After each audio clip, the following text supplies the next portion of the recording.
Hi guys and welcome back to the channel Deepak Yadav Education. Welcome to the Daily Hindu News and Editorial Analysis of 24th of July 2023.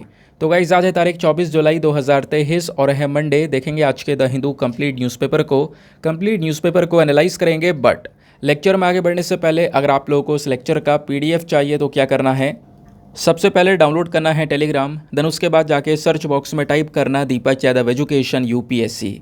As you can see guys आप लोग को ये वाला channel मिल जाएगा, इस पर click करना और जाकर इस चैनल को ज्वाइन कर लेना।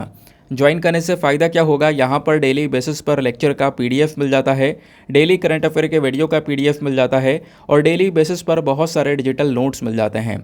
ना वो बढ़ते हैं आगे बढ़ने से पहले हमेशा की तरह हम लोग अपने लेक्चर को एक मैप के क्वेश्चन के साथ स्टार्ट करेंगे। तो आज आप सभी लोग को मैप में जाकर देखना है इंद्रावती टाइगर रिजर्व को कहाँ पर है ये एग्जैक्टली लोकेटेड, इसको अच्छे से मैप में देखना। देन उसके बाद आकर नीचे कमेंट सेक्शन में टाइप करना, जिससे कि आप लोग इसको लंबे समय तक याद रख पाओगे।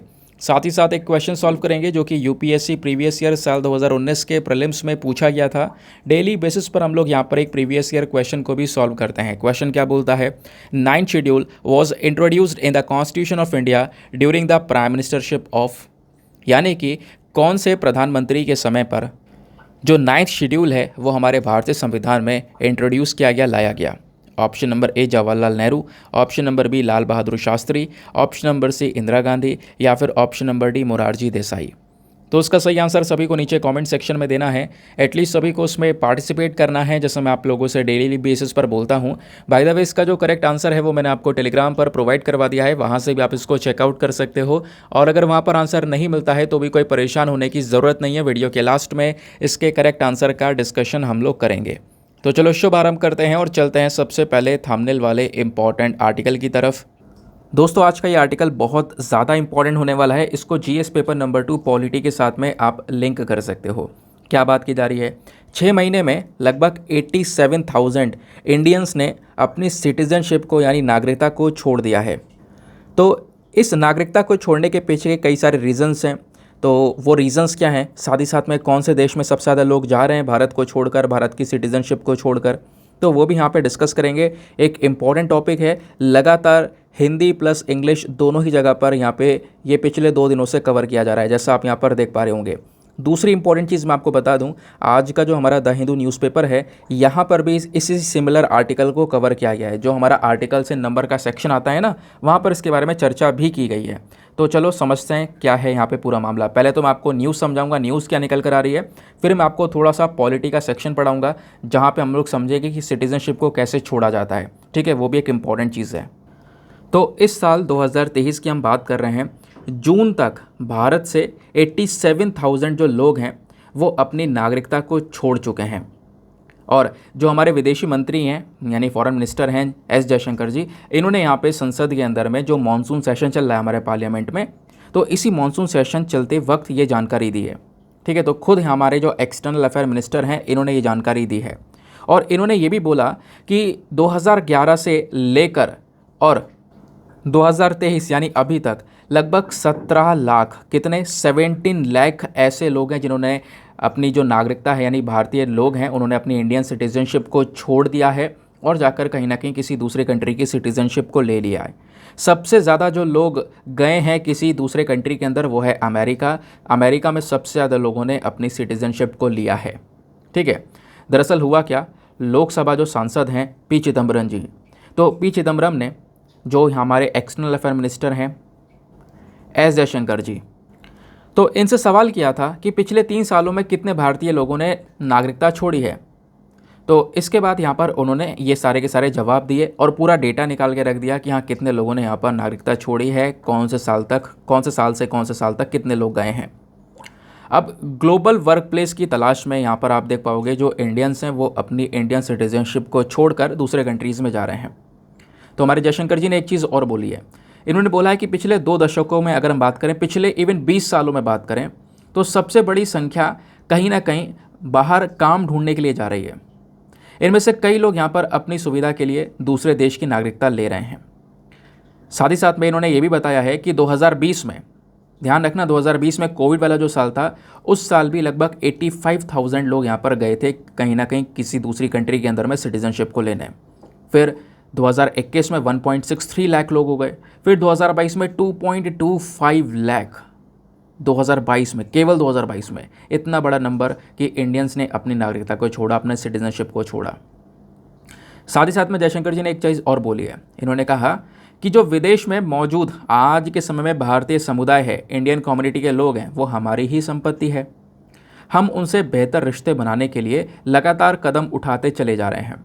उन्होंने कहा कि सरकार लगातार यहाँ पे उन सभी लोगों से जुड़ने का प्रयास कर रही है और हम लोग यहाँ पे प्रॉपर कनेक्टिविटी उनसे बनाने का, उसी के माध्यम से हमारे कंट्रीज़ के, यानी जिस देश में वो लोग रह रहे हैं प्लस हमारा कंट्री, इनके बीच में कनेक्शंस को मेंटेन करने का भी काम कर रहे हैं। अब क्वेश्चन ये आता है, अच्छा टॉप 4 कंट्रीज़ बता दो जहाँ पर सबसे ज़्यादा भारतीय लोग गए हैं अपनी भारतीय नागरिकता को छोड़कर। तो उन टॉप 4 कंट्रीज़ में ध्यान रखना, नंबर 1 आता है अमेरिका, सबसे पहले यूएसए आता है। 2021 में यूएसए के अंदर में 7,88,284 यहाँ पर आप देख पाओगे भारतीय जो हैं वो पहुँचे हैं। ठीक है, मतलब ये 2021 तक का डेटा यहाँ पर अवेलेबल है। उससे पहले से लेकर 2021 तक इतने सारे लोग यहाँ पर यूएसए पहुँचे। उसके बाद यूएसए के बाद में जो सेकंड नंबर पर आता है वो है ऑस्ट्रेलिया। ऑस्ट्रेलिया के बाद थर्ड नंबर पर आता है कनाडा, और कनाडा के बाद में फोर्थ नंबर पर आता है ब्रिटेन। ये 4 मेजर कंट्रीज़ या टॉप कंट्रीज़ देखने को मिल जाएंगी जहाँ पर जो इंडियंस हैं उनकी संख्या सबसे ज़्यादा है। उन्होंने सबसे ज़्यादा सिटीजनशिप वहाँ की, उन देशों की नागरिकता ली है। समझ गए? अब आते हैं आगे। अब बात ये आती है, भारत की नागरिकता छोड़कर अमेरिका, ऑस्ट्रेलिया, कनाडा, इंग्लैंड, इन सब जैसे देशों के अंदर में जाने के पीछे क्या रीज़न हो सकते हैं? 3 बड़ी वजह हैं। नंबर 1 वजह, जो नंबर 1 रीज़न है वो ये है कि भारत में 2 देशों की नागरिकता का प्रावधान है ही नहीं। क्योंकि आपको पता है इंडिया में जो डुअल सिटीजनशिप है इसका प्रोविज़न हम नहीं रखते हैं। यानी कि देखो एक्चुअली में होता क्या है, सिटीजनशिप आपको, अगर यहाँ पे इंडिया में आप रह रहे हो, है ना, तो इंडिया की सिटीजनशिप आपके पास में है तो आप केवल एक ही सिटीजनशिप ले सकते हो। कई सारे ऐसे देश भी हैं दुनिया में जो कि 2 सिटीजनशिप को अलाउ करते हैं, यानी आप उस देश के साथ साथ किसी और दूसरे देश की नागरिकता ले सकते हो। लेकिन ऐसा इंडिया के में नहीं है, इंडिया के साथ नहीं है, आपने ध्यान में रखना है। तो फिर होता क्या है, इंडिया से कई सारे लोग बाहर जाते हैं, विदेशों में काम ढूंढने के लिए काम करते हैं, है ना, कुछ समय तक काम करते हैं, थोड़ा बहुत कमाते हैं, थोड़ा सोचते हैं यार यहीं पर सेटल हो जाएं, तो सेटल होते होते उनको नागरिकता मिल जाती है वहाँ की जब सिटीजनशिप मिलती है तो वहाँ की सिटीजनशिप ले लेते हैं। और जैसे उन्होंने वहाँ की सिटीजनशिप ली, ऑटोमेटिकली इंडिया वाली सिटीजनशिप ख़त्म हो जाती है। क्यों? क्योंकि मैंने अभी आपको बताया, क्योंकि भारत में डुअल सिटीजनशिप का कोई भी प्रोविज़न नहीं है। हम लोग 2 नागरिकता नहीं देते हैं। तो कोई भी व्यक्ति बाहर काम करते करते अगर वहाँ पे काम धंधा जमा लिया बढ़िया करके और उसको नागरिकता मिल जाती है तो इंडिया की नागरिकता उसकी ऑटोमेटिकली समाप्त हो जाती है, ख़त्म हो जाती है। तो पहला रीज़न समझ गए कि डुअल सिटीजनशिप इंडिया अलाउ नहीं करता। सेकेंड जो रीज़न है वो है विदेशों में रहने का जो लिविंग स्टैंडर्ड है वो थोड़ा सा और ज़्यादा इम्प्रूव्ड वे में आपको देखने को मिलेगा। बोला जा रहा है कि देखो, वैसे तो हमने कई सारी खबरें पढ़ी हैं, आप पढ़ते रहते हो, एडिटोरियल पढ़ते हो, काफ़ी आर्टिकल पढ़ते हो, जहाँ पे बताया जाता है कि 2030 तक जापान और जर्मनी को पीछे छोड़कर जो भारत है वो तीसरी सबसे बड़ी इकॉनमी बन जाएगा, है ना। ऐसी बातें यहाँ पर देखो मिलती हैं और कई सारी प्रेडिक्शंस करे गए हैं अलग अलग रिपोर्ट्स के माध्यम से। लेकिन फिर भी अगर आप लोग आय की बात देखोगे, एक प्रति व्यक्ति की जो इनकम है, हर एक पर्सन की जो इनकम है ना, उसमें कहीं ना कहीं हमें अभी एक बहुत लंबा रास्ता तय करना बाकी है। क्योंकि बाकी सारी अगर कंट्रीज़ में देखोगे तो उनकी पर डे की इनकम, पर व्यक्ति की जो इनकम है वो काफ़ी ज़्यादा है, ठीक है, उन कंट्रीज़ के अंदर में as compare to the India. अब लोगों के पास में पढ़ाई, कमाई, दवाई, है ना, ये सारी चीज़ें लोगों को चाहिए होती हैं। मेन चीज़ें यहाँ पर इसकी फैसिलिटी प्रॉपर लोगों को मिलती रहे। अब होता क्या है कि दूसरे कंट्रीज़ में ये फैसिलिटीज़ बहुत आराम से यहाँ पे लोगों को प्रोवाइड करवाई जा रही हैं। इंडिया में इसमें कहीं ना कहीं थोड़ा सा लैक आपको देखने को मिलेगा। इसके अलावा पोल्यूशन भी एक बहुत बड़ा रीज़न है, जिसकी वजह से कई सारे लोग ऐसे हैं जो कि कहीं ना कहीं दूसरे कंट्रीज़ में, विदेशों में बसना चाहते हैं, सोचते हैं यार वहाँ का लिविंग स्टैंडर्ड अच्छा है तो वहीं चलते हैं, वहीं रहेंगे। Number 2 reason. अब नंबर 3 रीज़न, जो तीसरी वजह है, वो है विदेशों में ज़्यादा कमाई। सिंपल बात है, भारत में जितने भी इंडियंस आज के समय पर रह रहे हैं उनके ऊपर बहुत डिटेल से एनालिसिस किया गया और एनालिसिस करने के बाद पता ये चला कि इसमें बहुत सारे लोग ऐसे हैं जो भारत छोड़ने के पीछे का जो उनका मेन का रीज़न है वो है पैसा। उनको पैसा ज़्यादा कमाना था, ज़्यादा पैसा चाहिए था। तो इसके लिए यहाँ पर यह रिपोर्ट भी आती है। इस रिपोर्ट ने यह बताया कि अधिकतर लोग जो है वो अपने पैसा अपने इनकम की वजह से वहाँ पर यूएसए के अंदर में पहुँचे हुए हैं। भारत में जो एवरेज लेबर कॉस्ट है, लेबर की जो कॉस्ट है ना, एवरेज लेबर कॉस्ट, वो प्रति घंटा 170 रुपया है। प्रति घंटे की बात कर रहा हूँ, 170 रुपीज़ पर आवर। जबकि ब्रिटेन के अंदर में वो 945 रुपीज़ है और अमेरिका में 596 रुपया है। तो कहीं ना कहीं यहाँ पर आप कह सकते हो कि इन देशों के अंदर में जो लेबर कॉस्ट है वो भी काफ़ी ज़्यादा है। प्लस उसको लेकर प्रॉपर लॉज वगैरह, रूल्स एंड रेगुलेशंस आपको देखने को मिलेंगे। इसकी वजह से कई सारे बाकी सारे कंट्रीज़ के जो लोग हैं वो यहाँ पर इन देशों को पसंद करते हैं। और ऐसा नहीं है कि केवल इंडिया के लोग हैं, दुनिया भर से जो भी देशों के लोग निकल कर जाते हैं कहीं दूसरी कंट्री की सिटीज़नशिप लेने के लिए, तो मैक्सिमम यहाँ पर वो यूएसए ही देखते हैं या ब्रिटेन, ऑस्ट्रेलिया, इन कंट्रीज़ के ऊपर इनका मेन फोकस होता है। ठीक है, ये हमने पढ़ा न्यूज़। अब आते हैं एक मेन सेक्शन की तरफ। दोस्तों, अब जो मैं आपको बताने वाला हूँ बहुत इंपॉर्टेंट है, आपकी पॉलिटी की किताब के अंदर ये मेंशन्ड है। हम इंडियन सिटीजनशिप के बारे में बात करेंगे क्योंकि अभी लोग छोड़ कर गए भारत की नागरिकता, तो इंडियन सिटीजनशिप के रिनंसिएशन के बारे में बात करेंगे। रिनंसिएशन मतलब त्याग कर देना। तो इंडियन सिटीजनशिप को कैसे त्यागा जा सकता है उसके बारे में हम लोग समझेंगे।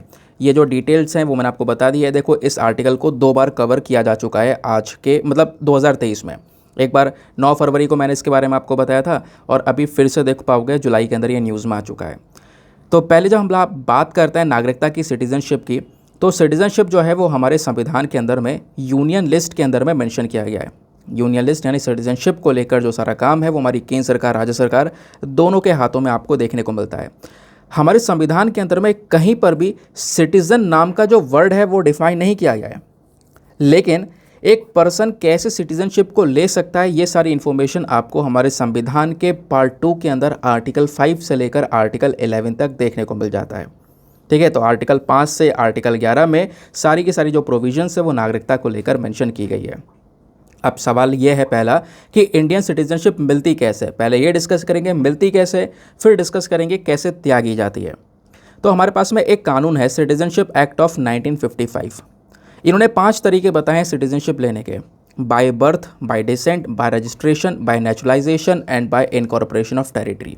ये 5 तरीके होते हैं सिटीजनशिप लेने के। लेकिन यहाँ पे क्या होता है, एक और अमेंडमेंट हो जाता है, सिटीजनशिप अमेंडमेंट एक्ट, जिसके बारे में आपने सुना होगा, CAA, सिटीजनशिप अमेंडमेंट एक्ट 2019 में आया। और इस अमेंडमेंट के तहत यहाँ पर क्या बोला गया कि कुछ religious minorities, specially Hindus, Sikh, Buddhist, Jain and Parsis and Christians, ये सभी कम्युनिटी के जो लोग हैं अफ़गानिस्तान, बांग्लादेश, पाकिस्तान से अगर कोई निकलकर इंडिया में एंटर होता है तो उनको यहाँ पर ये नागरिकता देना। क्योंकि ये जो कंट्रीज़ अफ़गानिस्तान, बांग्लादेश, पाकिस्तान, ये मुस्लिम मेजॉरिटी कंट्रीज़ हैं और यहाँ पर ये जो कम्युनिटीज़ हैं, हिंदू, सिख, बुद्धिस्ट, जैन, पारसी, क्रिश्चियंस, ये सब माइनॉरिटीज़ हैं। तो इन रिलीजियस माइनॉरिटी को कहीं ना कहीं यहाँ पे आप कह सकते हो नागरिकता देने की बात की गई इस सिटीजनशिप अमेंडमेंट एक्ट 2019 के अंदर में।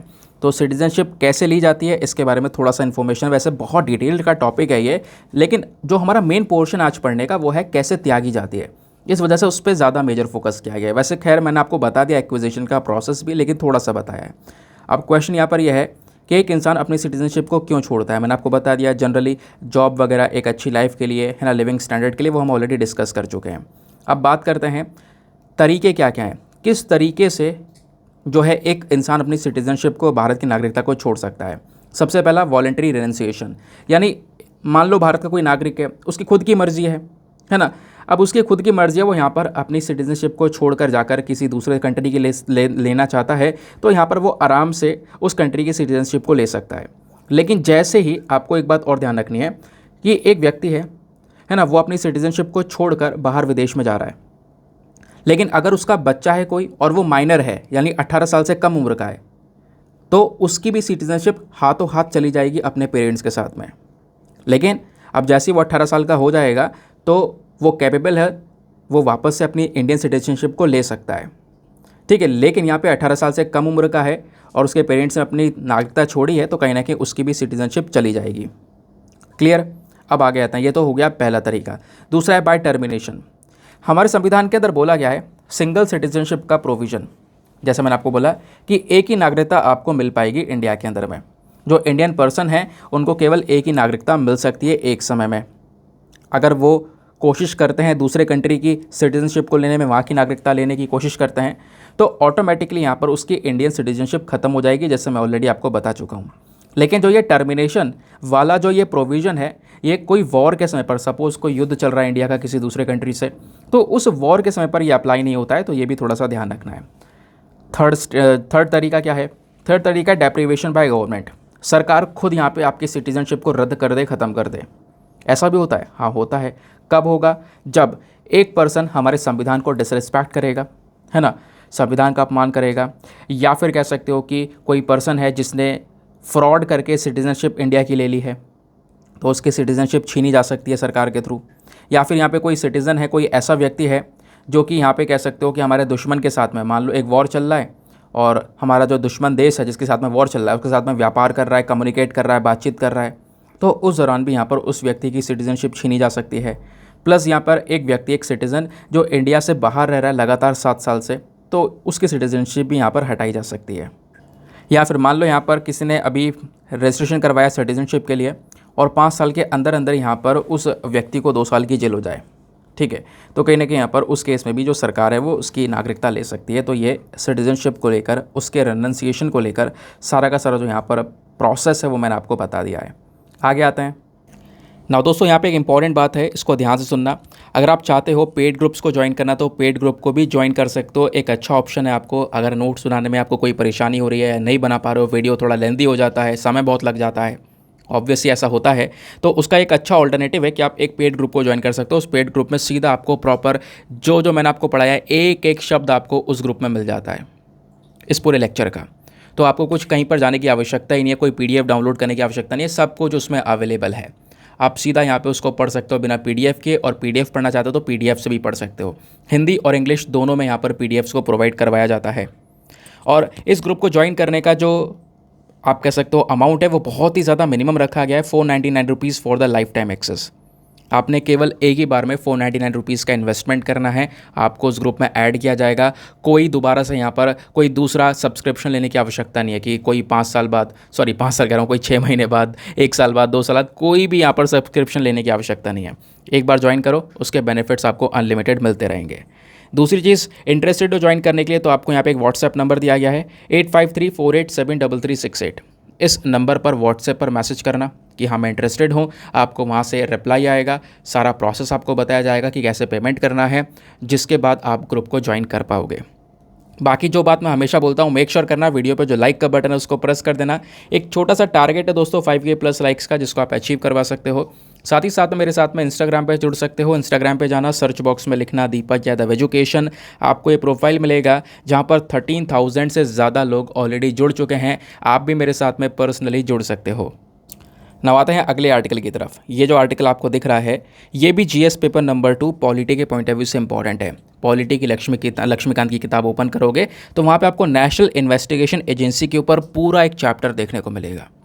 तो आज थोड़ा सा हम लोग NIA के बारे में डिस्कस करेंगे, लेकिन उससे पहले खबर पढ़ लेते हैं कि न्यूज़ क्या निकल कर आ रही है। तो NIA ने, इस एजेंसी ने अभी 9 लोगों के खिलाफ चार्जशीट को फाइल किया है। और वो 9 लोगों के खिलाफ क्यों चार्जशीट फाइल की गई? क्योंकि उन 9 लोगों का जो लिंक है वो कहीं ना कहीं टेररिस्ट ऑर्गेनाइजेशन के साथ में पाया गया। कुछ आतंकवादी संगठन हैं जैसे BKI मतलब बब्बर खालसा इंटरनेशनल, दूसरा है खालिस्तान टाइगर फोर्स, ठीक है। तो इनके साथ में कहीं ना कहीं लिंक पाया गया, जिसकी वजह से कह सकते हो इन 9 लोगों को यहाँ पे, इन 9 लोगों के खिलाफ यहाँ पे चार्जशीट को फाइल किया गया है NIA के थ्रू। फिर उनके नाम वगैरह दिए गए हैं, किसका कहाँ से लिंक है, वो हमारे एग्जाम के पर्सपेक्टिव से इंपॉर्टेंट नहीं है, आपने कुछ भी ये ध्यान रखने की ज़रूरत नहीं है। दूसरी चीज़ यहाँ पे बोला जा रहा है कि जो ये नेशनल इन्वेस्टिगेशन एजेंसी है, इन्होंने यहाँ पर एक तरीका भी निकाला, मतलब कि एक बहुत कह सकते हो जटिल सा ना तरीका है कि जैसे ही ऑर्गेनाइजेशंस हैं, ये ऑर्गेनाइजेशन कहीं ना कहीं से पैसा उठा लेती हैं, फंड रेज कर लेती हैं, तो इसके बारे में यहाँ पर कुछ चीज़ें खोज के निकाली हैं कि हाँ कहाँ से पैसा आ रहा है, कहाँ से यहाँ पर इन ऑर्गेनाइजेशंस को फंड मिल पा रहा है, ठीक है। तो जो ये व्यक्तियों के खिलाफ चार्जशीट फाइल की गई है, इनके और भी जगह पर लिंक देखने को मिले हैं, है ना। वेपन से रिलेटेड कई सारे लिंक्स देखने को मिले हैं। क्रॉस बॉर्डर स्मगलिंग में, यानी वेपन्स की स्मगलिंग वगैरह की गई है, उसमें यहाँ पर लिंक देखने को मिले हैं इनके, जिस वजह से यहाँ पर इनके खिलाफ चार्जशीट फाइल की गई, ठीक है। तो ये था यहाँ पे हमारा न्यूज़ आर्टिकल। अब इस न्यूज़ आर्टिकल में से आपको ही पता है एग्जामिनेशन में कोई क्वेश्चन नहीं बनेगा, ठीक है, ये तो आपको खबर पता चल गई। लेकिन अब इसी खबर से आपने क्या करना है, अपने सिलेबस से टॉपिक को लिंक करना है। तो इसी न्यूज़ में जो इंपॉर्टेंट चीज़ निकल कर आएगी वो नेशनल इन्वेस्टिगेशन एजेंसी, जो कि आप अपनी लक्ष्मीकांत में पढ़ोगे भी, मैं आपको रिविजन करवा देता हूँ। अगर जिन्होंने पढ़ा है और नहीं पढ़ा है तो उनको आज पता चल जाएगा ये एजेंसी क्या है। ठीक है, चलो। तो ये जो नेशनल इन्वेस्टिगेशन एजेंसी है, नाम से पता चल रहा है तहकीकात करने का काम करना है। और इस एजेंसी को बनाया गया था नेशनल इन्वेस्टिगेशन एजेंसी एक्ट 2008 के अंदर में। 2008 का जो एक कानून है, इसी के तहत इस बॉडी को बनाया गया। 2008 क्यों? क्योंकि याद होगा 2008 में एक बहुत बड़ी घटना हुई थी। मुंबई में एक टेररिस्ट अटैक हुआ था, आतंकवादी हमला हुआ था, है ना। तो उसी आतंकवादी हमले के बाद ही नेशनल इन्वेस्टिगेशन एजेंसी नाम की बॉडी को तैयार किया गया, ताकि इन आतंकवादियों से लड़ा जा सके। समझ गए? तो एक सेंट्रल एजेंसी है जिसका मेन काम है बड़े बड़े ऑफेंसेस, बड़े बड़े अपराध को यहाँ पर देखना, उसकी तहकीकात करना। बड़े बड़े अपराध, जैसे कि यहाँ पर कोई व्यक्ति है जो कि ऑफेंस कर रहा है, हमारे देश के खिलाफ जा रहा है, हमारे देश की सिक्योरिटी इंटीग्रिटी की प्रोटेक्शन का काम भी करता है ये, है ना। या फिर कोई ऐसा ऑफेंस है जो कि कहीं ना कहीं हमारा जो रिलेशन है, हमारा संबंध है हमारे पड़ोसी देश बेस्ट कंट्री के साथ में, तो कहीं ना कहीं यहाँ पर कोई व्यक्ति है जो रिलेशंस ख़राब कर रहा है, कोई ऐसा अपराध कर रहा है जिससे रिलेशंस हमारे ख़राब हो रहे हैं दूसरे देश के साथ में, तो वैसे केसेस को भी यहाँ पर एनआईए हैंडल करता है। प्लस जो इंडियन करेंसी नकली जाली नोट होते हैं उसकी स्मगलिंग हो रही है, तो उसको भी यहाँ पर ऐसे केसेस को भी हैंडल करता है। उसके बाद नेशनल इन्वेस्टिगेशन एजेंसी जो हमारी इंटरनेशनल ट्रीटीज़ हैं, अग्रीमेंट्स हैं, अलग अलग कन्वेंशंस हैं, उन सबको भी यहाँ पे लागू करने का काम करता है। ये सारे काम तो हैं एनआईए के। उसके अलावा इसका एक और मेन ऑब्जेक्टिव है, वो है आतंकवाद से लड़ना, टेरर से कॉम्बैट करना। तो इसी वजह से पता है NIA central counter terrorism law enforcement agency की तरह भी काम करता है, जो कि प्रॉपरली आतंकवाद से लड़ने के ऊपर मेजर फोकस रहेगा उसका। हेडक्वार्टर इसका न्यू दिल्ली में है। कुछ ब्रांचेस इसकी, जैसे ब्रांचेस हैदराबाद, गुवाहाटी, कोची, लखनऊ, मुंबई, कोलकाता, रायपुर, जम्मू के अंदर में अलग अलग ब्रांचेस हैं। अब सवाल यह आता है, नेशनल इन्वेस्टिगेशन एजेंसी की आवश्यकता क्या पड़ गई, क्यों है ज़रूरत? क्योंकि उस समय पर होगी 2008 में बॉडी है, 2008 से पहले यहाँ पर कह सकते हो काफ़ी सारे जो टेररिस्ट इंसिडेंट्स हैं वो इंडिया में देखने को मिले। तो इसी वजह से, और ना केवल टेररिस्ट इंसिडेंट्स, जो ड्रग्स के केसेस थे, ड्रग्स की स्मगलिंग हो गई, फेक इंडियन करेंसी की स्मगलिंग हो गई, तो ऐसे केसेस को हैंडल करने के लिए यहाँ पर इस बॉडी को तैयार किया गया था। बाकी मुंबई अटैक के बारे में मैंने आपको बताया, उसके बाद यहाँ पर ये जो बॉडी है उसको रेडी किया गया। आगे आते हैं। अब दोस्तों, इसी नेशनल इन्वेस्टिगेशन एजेंसी के अंदर एक अमेंडमेंट संशोधन भी किया जाता है। एक बिल लेकर आया गया, national investigation agency amendment bill 2019, 2019 के अंदर में इस बिल को पार्लियामेंट के थ्रू पास किया गया, है ना। 2008 वाला जो कानून था ना, उसी के अंदर चेंजेस करके 2019 का एक नया बिल तैयार किया गया। इस बिल के अंदर मांग ये थी कि एनआईए की जो पावर्स है वो अभी थोड़ी सी हैं, इनकी पावर्स को और बढ़ा दिया जाए। अब जैसे एनआईए अलग अलग केस तो देख रहा है, टेररिज्म का केस देख रहा है, स्मगलिंग का केस देख रहा है, लेकिन एनआईए की पावर्स को बढ़ाने के लिए 2019 में एक बिल लेकर आया गया। क्या क्या और एक्स्ट्रा पावर्स देने की बात की गई? मानव तस्करी के जो केस हैं वो भी एनआईए देखेगा, प्लस यहाँ पर जो जाली नोट्स हैं, बैंक नोट्स हैं, वैसे वो देख ही रहा है तो इस प्रकार के केसेस और देखेगा। प्लस यहाँ पर कोई ऐसे हथियार, देखो काफ़ी सारे ऐसे वेपन्स होते हैं ना, वहाँ उन वेपन्स की कंट्री के अंदर में मैन्युफैक्चरिंग बैन होती है, उसकी आप मैन्युफैक्चरिंग नहीं कर सकते, उसको आप बेच नहीं सकते, तब भी वो काम चल रहा होता है, इलीगल काम चल रहा होता है। तो उस पर्टिकुलर केस को भी यहाँ पर एनआईए देखेगा, ये बात बोली गई। साइबर टेररिज्म के केसेस हो गए, एक्सप्लोसिव सब्सटेंसेस एक्ट जो 1960 का, ये इसके अंदर जो अपराध होंगे उसको एनआईए हैंडल करेगा। तो ये कुछ एक्स्ट्रा पावर्स देने की मांग की गई थी इस बिल के अंदर में, कि इसकी पावर्स को और ज़्यादा बढ़ा दिया जाए, जो 2019 का बिल था। समझ गए? अब एनआईए का जुरिस्डिक्शन क्या है, इनकी मेन पावर्स क्या है वो समझते हैं। नेशनल इन्वेस्टिगेशन एजेंसी के जो ऑफिसर्स होते हैं उनके पास में वही सेम पावर होती है जो बाकी पुलिस ऑफिसर्स के पास में होती है अलग अलग इन्वेस्टिगेशन एजेंसीज़ में। जो एनआईए के ऑफिसर्स होते हैं इनके पास में पावर है कि वो शेड्यूल्ड ऑफेंसेस को इन्वेस्टिगेट कर सकते हैं, यानी कि मान लो भारत से बाहर कोई यहाँ पर ऑफेंस है, भारत से बाहर यहाँ पर कोई अपराध को कमिट किया गया है, तो उसको भी यहाँ पर इन्वेस्टिगेट करने की पावर एनआईए के पास में देखने को मिल जाती है, क्योंकि ये इंटरनेशनल ट्रीटीज़ को भी इम्प्लीमेंट करता है, मैंने आपको थोड़ी देर पहले ही बताया था।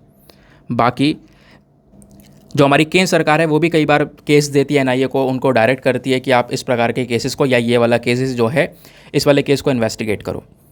उसके साथ साथ एनआईए का एक स्पेशल कोर्ट भी ये ध्यान रखना है, एनआईए के अंदर में जो केसेस होते हैं ना उसको स्पेशल कोर्ट में प्रेजेंट किया जाता है।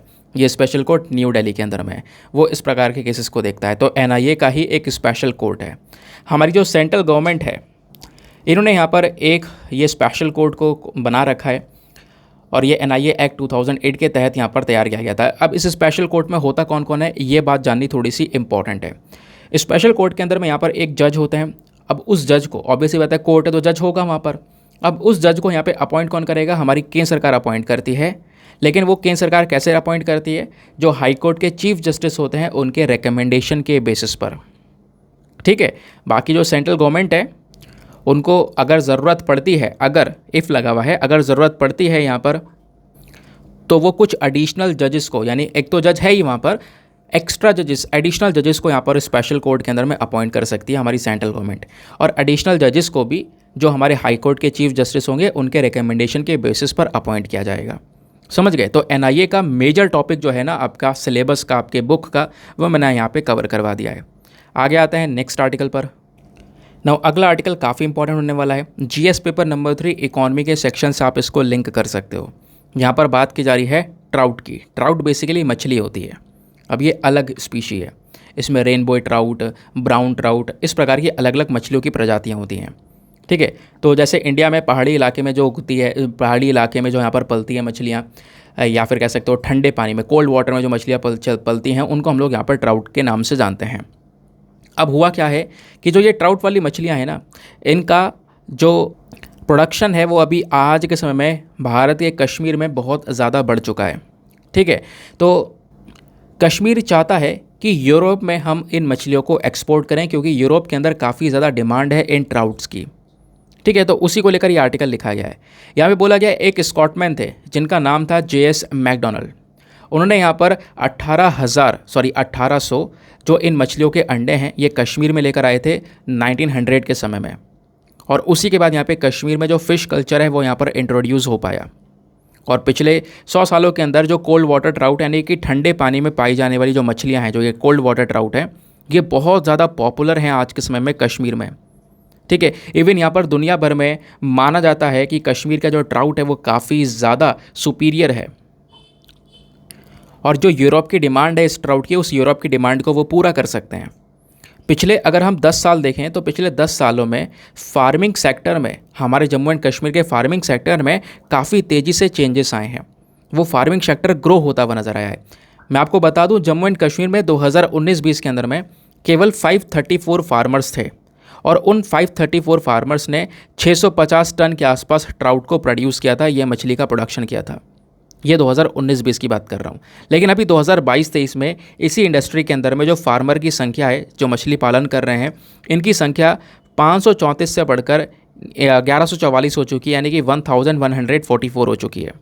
तो अब यहाँ पे फार्मर्स भी बढ़ गए हैं, प्लस इन फार्मर्स ने मिलकर 2022-23 में 1990 टन्स का यहाँ पे प्रोडक्शन किया है इन ट्राउट का, यानी 200% बढ़ोतरी नज़र आई है पिछले 2-3 सालों के अंदर में। और यूरोपियन एक्सपर्ट्स जो हैं ये वही लोग हैं जिन्होंने यहाँ पर जम्मू एंड कश्मीर के अंदर में ट्राउट फार्मिंग को बहुत ज़्यादा मोटिवेट किया, बहुत ज़्यादा बढ़ावा दिया, और आज ट्राउट फार्मिंग यहाँ पर काफ़ी बड़े लेवल पर की जा रही है। ये सारी इन्फॉर्मेशन यहाँ पर निकल कर आई है। हमारे फिशरीज़ डिपार्टमेंट के जो डायरेक्टर हैं RN पंडिता, इन्होंने यहाँ पर द हिंदू को ये सारी बातें यहाँ पर इसके बारे में बताई हैं। इनका मानना यह है कि जो इंडिया है, इंडिया कहीं ना कहीं कश्मीरी फार्मर्स की हेल्प से डेनमार्क को पीछे छोड़ सकता है, क्योंकि अभी डेनमार्क दुनिया में एक ऐसा कंट्री है जो कि हर साल 55,000 टन्स के आसपास इन मछलियों का, इन ट्राउट का प्रोडक्शन करता है, 55,000 से भी ज़्यादा। लेकिन यहाँ पर हमारे कश्मीरी फार्मर्स काफ़ी तेज़ी से बढ़ते चले जा रहे हैं, जो कि कहीं ना कहीं यहाँ पर डेनमार्क को क्रॉस कर सकते हैं, आगे बढ़ सकते हैं, लेकिन इनको एक हेल्प मिलनी चाहिए। इवन यहाँ पर कश्मीर के अंदर में एक व्यक्ति हैं आबिद हुसैन शाह। ठीक है, इन्होंने यहाँ पर सोचा था कि यहाँ पे मैं कश्मीर का जो ट्राउट एक्सपोर्ट है उस पहला ट्राउट एक्सपोर्टर बनूंगा। ये बात इन्होंने सोची थी, एक ड्रीम किया कि कश्मीर से पहला ट्राउट एक्सपोर्टर मैं बनूंगा। इस वजह से इन्होंने यहाँ पर ट्राउट की फार्मिंग करनी स्टार्ट कर दी, काफ़ी सारी मछली को पालने लगे, जिससे यहाँ पर इनका सालाना 6 लाख रुपए का इनकम जनरेट होने लगा। कुछ पैसा यहाँ पर इन्होंने जनरेट किया और आज यहाँ पर इनका प्रोडक्शन काफ़ी ज़्यादा बढ़ चुका है, क्योंकि ट्राउट मछली का जो इसका प्राइस है वो भी काफ़ी अच्छा खासा है। लोकल मार्केट के अंदर में 500-600 रुपये किलो यहाँ पर ये जो फ़िश है ट्राउट वाली वो पाई जाती है, वो मिलती है। और ट्राउट में भी 2 पॉपुलर वैराइटीज़ है जो कि यहाँ पर कश्मीर में उगाई जाती हैं, मतलब प्रोड्यूस की जाती हैं। और वो 2 वैराइटीज़ में एक है रेनबो वैरायटी, रेनबो ट्राउट, और दूसरा है ब्राउन ट्राउट, जिसके बारे में ऑलरेडी मैंने आपको बताया था। ठीक है, बात समझ गए? तो ये है यहाँ पर इसके बारे में इन्फॉर्मेशन। तो अभी हम यहाँ पे बस खाली एक रास्ता खोज रहे हैं कि यूरोप के अंदर का रास्ता मिल जाए, यूरोप में हम लोग अपने इन मछलियों को एक्सपोर्ट करें। और एक बार वो रास्ता मिल जाता है तो इससे हमारा जो फिशरीज सेक्टर है उसमें भी काफ़ी बड़ा जंप देखने को मिलेगा। लेकिन दोस्तों मैं आपको बता दूं, एक्सपोर्ट करने के लिए आपके पास में एक अच्छा प्रोडक्शन होना चाहिए। प्रोडक्शन अभी उस लेवल पर नहीं पहुंचा है, ठीक है। तो उस लेवल पर, एक बड़े लेवल पर प्रोडक्शन पहुंचाने के बाद में हम लोग यहाँ पर पूरी तरह से खोज कर रहे हैं कि इसको हम लोग एक्सपोर्ट करें इस ट्राउट को, क्योंकि डिमांड काफ़ी ज़्यादा है। तो जो कश्मीरी मछली है, ये कश्मीरी ट्राउट है, ये जल्दी यहाँ पे कह सकते हो कि कश्मीर का सबसे बड़ा, अगला सबसे बड़ा एक्सपोर्ट प्रोडक्ट बनने वाला है, ठीक है। क्योंकि अभी हम लोग यहीं से काफ़ी सारे लक्षण देख सकते हैं। अब ट्राउट क्या होता है ये मैं ऑलरेडी आपको बता चुका हूँ। ट्राउट में आपको कई सारी वैरायटीज़ देखने को मिलेंगी। महासीर की जो मछली आती हैं, उसके अलावा स्नो ट्राउट हो गया, ठीक है। तो ये भारत के जो खासकर पहाड़ी इलाके हैं वहाँ पर आपको देखने को मिलेंगे। जो माउंटेन वाटर से ठंडे पानी में पाई जाने वाली ज़्यादातर मछलियाँ आपको ट्राउट देखने को मिल जाती हैं इंडिया के अंदर में, ठीक है। कुछ स्नो ट्राउट्स भी देखने को मिलती हैं। Snow trouts Assam, eastern Himalaya, Sikkim, Nepal, Kashmir में पाई जाती हैं। नहीं, वही पहाड़ी इलाके की बात कर रहे हैं, यहाँ पर आपको ये ट्राउट्स देखने को मिल जाती हैं। क्लियर हो गया? अब आते हैं थोड़ा सा और डिटेल से पढ़ने के लिए। ये तो मैंने आपको न्यूज़ समझा दिया। अब इस खबर से क्वेश्चन बने ना बने यहाँ पर ज़्यादा पॉसिबिलिटी नहीं है, लेकिन यहीं से आपसे कुछ चीज़ें पूछी जा सकती हैं। अगर आपके पास में एग्रीकल्चर का टॉपिक है, वैसे आप एनवायरनमेंट पढ़ोगे, एग्रीकल्चर भी आपने पढ़ना ही पड़ता है, दूसरा यहाँ पे इकॉनमी पढ़ना पड़ता है। तो आपको इन सभी जो हमारे सब्जेक्ट्स हैं उससे लिंक करके फिशरी सेक्टर को पढ़ना है कि भारत के अंदर में जो फिशरी सेक्टर है, जो मछली का पूरा इंडस्ट्री है, वो कहाँ पर है, किस लेवल पर स्टैंड करती है, उसका स्टेटस क्या है। चलो मैं आपको बिल्कुल फैक्चुअल डेटा के बेसिस पर स्टेटस बताने वाला हूँ। ऑफिशियल डेटा जो हमारे मंत्रालय के अंदर में, जो मिनिस्ट्री ऑफ फिशरीज़ है, उन्होंने अपने वेबसाइट पर पब्लिश कर रखा है। तो ऐसा नहीं है यहाँ पर कोई फेक डेटा है, बिल्कुल एक ऑफिशियल डेटा। आप सीधा यहाँ पर ये डेटा रख कर बात कर सकते हो, चाहे वो इंटरव्यू क्यों ना हो। तो यहाँ पर अगर हम लोग बात करें तो थर्ड लार्जेस्ट फिश प्रोड्यूसर और सेकेंड लार्जेस्ट एक्वाकल्चर प्रोड्यूसर दुनिया में जो है वो इंडिया है। इंडिया ने कहीं ना कहीं फिशरीज सेक्टर का इंपॉर्टेंस को समझा है। एक्वाकल्चर यानी कि हम लोग समुद्र के अंदर में या पानी के अंदर में मछली को पाल भी रहे हैं, उनका प्रोडक्शन कर रहे हैं। तो इंडिया के अंदर में जो ब्लू रिवॉल्यूशन था, ठीक है, जो यहाँ पे क्रांति लाई गई थी ना, इस ब्लू रिवॉल्यूशन की वजह से जो फिशिंग इंडस्ट्रीज़ हैं हमारी, वो काफ़ी इंप्रूव हुई हैं।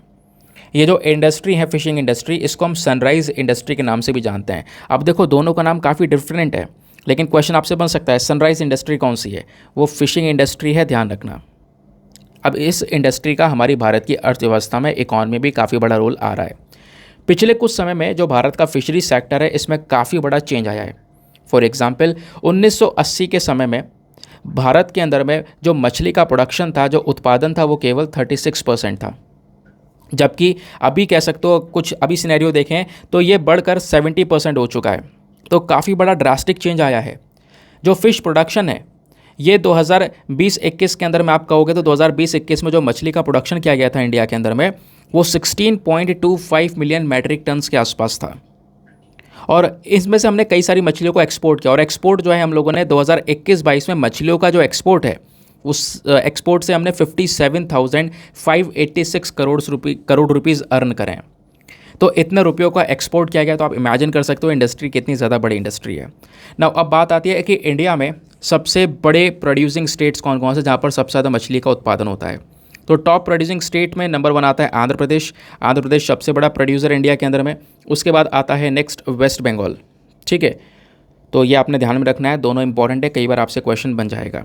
लेकिन पता ये इंडस्ट्री हमारी पिछले कुछ समय पे कई सारी चुनौतियां यानी चैलेंजेस को भी फेस कर रही है। फॉर एग्जांपल इलीगल जो फिशिंग है वो हो रही है, अनरिपोर्टेड फिशिंग हो रही है ना, अनरेगुलेटेड तरीके से हो रही है। मतलब कोई प्रॉपर किसी के पास लाइसेंस नहीं है, तो वो प्रॉपर अच्छे इक्विपमेंट यूज़ नहीं कर रहा है। जो बैंड इक्विपमेंट जिनके ऊपर बैन लगा रखा है, वो वाले सामान यूज़ कर रहा है मछली को पकड़ने के लिए। तो इसकी वजह से भी यहाँ पर जो हमारी इंडस्ट्री है उसके ऊपर असर पड़ता है। दूसरा, हमारे पास में प्रॉपर इंफ्रास्ट्रक्चर नहीं, आज के समय में टेक्नोलॉजी नहीं है, ठीक है। क्योंकि यहाँ पे फिशिंग सेक्टर के लिए हमें नई नई मॉडर्न टेक्नोलॉजीज़ चाहिए होती हैं, है ना। फ़िश फाइंडर, मछली ढूंढने का यहाँ पर एक इक्विपमेंट है, जीपीएस नेविगेशन सिस्टम हो गया, कई सारी और भी चीज़ें हो गई जो कि हमें चाहिए होती है। वो यहाँ पे आज के समय पर इंडिया कहीं ना कहीं उसमें लैग करता है। कोल्ड स्टोरेज सिस्टम चाहिए होता है ना, कि एक कोल्ड स्टोरेज जहाँ पर वो ठंडा रहता है, उसमें हम मछली को रख सकें जिससे वो ख़राब ना हो। तो वो वाला सिस्टम भी आज के समय पर प्रॉपर लेवल पर अवेलेबल नहीं है। फिर एक और चैलेंज है, वो है क्लाइमेट चेंज और एनवायरमेंटल डिग्रेडेशन। ये तो चैलेंज सभी लोगों के लिए है। क्लाइमेट चेंज, लगातार तापमान का बढ़ना, लगातार गर्मी का बढ़ना, और उस गर्मी के बढ़ने की वजह से क्या हो रहा है, हमारा ग्लेशियर्स पिघल रहे हैं। ग्लेशियर्स पिघलने की वजह से जो समुद्र का स्तर है वो बढ़ रहा है, ओशन एसिडिफिकेशन बढ़ रहा है, और इसका सीधा इम्पैक्ट हमारे मैरीन इकोसिस्टम के ऊपर, जो मछलियों की पॉपुलेशन, इनकी संख्या है, उसके ऊपर सीधा सीधा इम्पैक्ट पड़ रहा है। फिर बात आती है सोशो इकोनॉमिक इशू। जो फिशरी सेक्टर है भारत के अंदर में, देखो यहाँ पर बहुत सारे, यहाँ पर कह सकते हो जो मछुआरे हैं वो काम कर रहे हैं, लेकिन उनको प्रॉपर सपोर्ट मिल नहीं पा रहा है आज के समय में। उनकी इनकम वगैरह काफ़ी ज़्यादा कम है ना, प्रॉपर उनको इंश्योरेंस नहीं मिल पा रहा है, जो फैसिलिटीज़ उनको मिलनी चाहिए वो नहीं मिल पा रही हैं। प्लस इस सेक्टर में जेंडर डिस्पैरिटी भी आपको देखने को मिलेगा, महिलाओं को कोई ज़्यादा रोल है नहीं इस सेक्टर के अंदर में, जबकि उनको भी यहाँ पर रोल मिलना चाहिए। तो ये कहीं ना कहीं अगेन एक बहुत बड़ा चैलेंज बन जाता है इस सेक्टर के अंदर में। फिर बात आती है कुछ इनिशिएटिव्स की। तो यहाँ पर आप देख पाओगे कुछ इनिशिएटिव्स हमने फिशरी सेक्टर के लिए, फिशरी सेक्टर, इस सेक्टर को ग्रो करने के लिए कुछ इनिशिएटिव स्टार्ट करे हैं। जैसे पहला है प्रधानमंत्री मत्स्य संपदा योजना, कई बार मैंने आपको पढ़ाया है। पाक बे स्कीम, ये भी मैंने आपको पढ़ाया है। Fisheries and aquaculture infrastructure development fund, ये भी पढ़ाया है। सागर परिक्रमा इनिशिएटिव, ये भी आपको पढ़ाया हुआ है। पिछले एक साल में कहीं ना कहीं ये सब पढ़ाए गए हैं। सर्च करोगे, यानी जो पेड ग्रुप में ज्वाइन हो चुके हैं वो सर्च करोगे तो आपको कहीं ना कहीं इनके बारे में जानकारियाँ आपको मिलेंगी। ठीक है, तो यहाँ पर आप देख पाओगे ये सब इनिशिएटिव है जो कि फिशरी सेक्टर को कहीं ना कहीं ग्रो करने में मदद करते हैं। आगे आते हैं नेक्स्ट आर्टिकल पर। फिर दोस्तों आएंगे वर्ल्ड पेज पर। वर्ल्ड पेज पर एक छोटा सा आर्टिकल है और लगातार न्यूज़ में है। आज आपको मैप में जाकर ग्रीक आइलैंड ऑफ रोड्स को भी देखना है। Greek island of Rhodes basically Greece का, ग्रीस नाम का जो देश है उसी का एक आइलैंड है, जस्ट बिल्कुल किनारे पे आपको देखने को मिलेगा। हुआ क्या है, इस आइलैंड पर बहुत ज़्यादा भयंकर आग लगी है। कल ये टॉपिक पूरी तरह से जो कह सकते हो ट्रेंड कर रहा था सोशल मीडिया प्लेटफॉर्म के ऊपर में। लगभग 19,000 लोगों को अपने एरिया से निकाला गया है, सेफ जगह पर पहुंचाया गया है, क्योंकि जंगल में आग लगी है। और वो जो जंगल में आग लगी है, छठा दिन हो चुका है लगातार यहाँ पर वो जंगल जलते जलते। ठीक है, तो सरकार ने बोला है कि पूरे देश में यहाँ पे कह सकते हो अभी तक का सबसे बड़ा इवैक्यूएशन है। सबसे बड़ा इवैक्यूएशन ये किया गया है, काफ़ी सारे लोगों को, 19,000 लोगों को यहाँ से शिफ्ट किया गया सेफ जगह की तरफ। तो ये यहाँ पर न्यूज़ निकल कर आ रही है। ठीक है, अब क्या है, थोड़ा सा यहाँ पर इसको और एक्सपैंड करके पढ़ना है। वाइल्ड फायर होता क्या है ना, प्लस इंडिया का क्या सिनेरियो वाइल्ड फायर में, आप इसको भी लिंक कर सकते हो।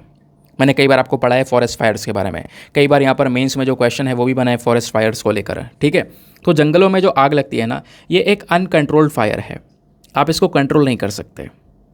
अब ये कब लगती है, देखो आपका जो ग्रासलैंड है ना, या जंगल हो गए, जंगल में पेड़ पौधों में लग गई, उसकी वजह से क्या होता है, सीधा यहाँ पर पूरा जंगल जो है वो भभकने लगता है। अब फॉरेस्ट फायर के पीछे कई सारे कारण हैं, जंगलों में आग लगने के कई सारे रीजंस हैं। उन रीजंस में दोनों रीजंस हो सकते हैं। अगर आपसे पूछा जाए क्या कारण हो सकता है, तो आप ऐसे बताओगे कि कारण एक नहीं है, कारण नेचुरल भी है और कारण मैनमेड भी है। नेचुरल अगर हम बात करें प्राकृतिक तौर पर, लाइटनिंग, बिजली का गिरना है ना, जो बिजली गिरती है और बिजली गिरती है पेड़ के ऊपर में तो उसको जला देती है। और मान लो जंगल पूरी तरह से सूखा पड़ा है, गर्मी पड़ रही थी उस समय पर, तो उस पेड़ के जलने की वजह से पूरे जंगल में आग लग सकती है।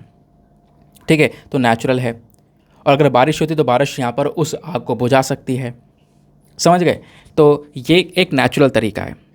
बाकी आप देख पाओगे नेचुरल तरीके में एक और तरीका आता है कि जब गर्मी बहुत ज़्यादा बढ़ जाए, बहुत ज़्यादा गर्मी हो जाए, है ना, जो नमी है हमारे मौसम के अंदर, नमी बिल्कुल है ही नहीं, केवल गर्मी गर्मी पड़ रही है, तो उसकी वजह से भी यहाँ पर कह सकते हो आग लग सकती है।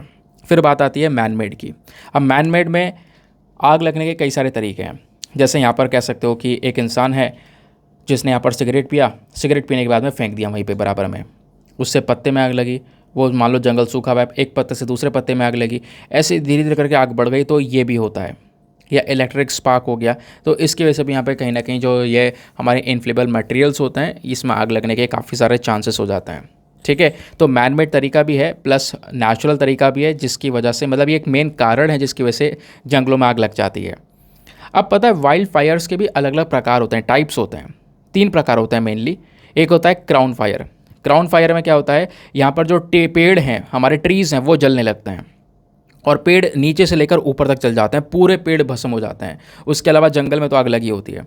तो सबसे खतरनाक, सबसे डेंजरस और सबसे इंटेंस जो यहाँ पर जंगल में आग लगती है वो क्राउन फायर होती है। फिर सेकेंड जो प्रकार है वो है सरफेस फायर। सरफेस फायर मतलब केवल जो सतह है, जंगल का जो सरफेस है, ज़मीन है, उसी के ऊपर यहाँ पे थोड़ी बहुत आग लगती है, इससे डैमेज ज़्यादा नहीं होता है, बहुत कम डैमेज होता है। फिर आता है ग्राउंड फायर। ग्राउंड फायर मतलब इसको हम अंडरग्राउंड भी कभी कभी बोलते हैं।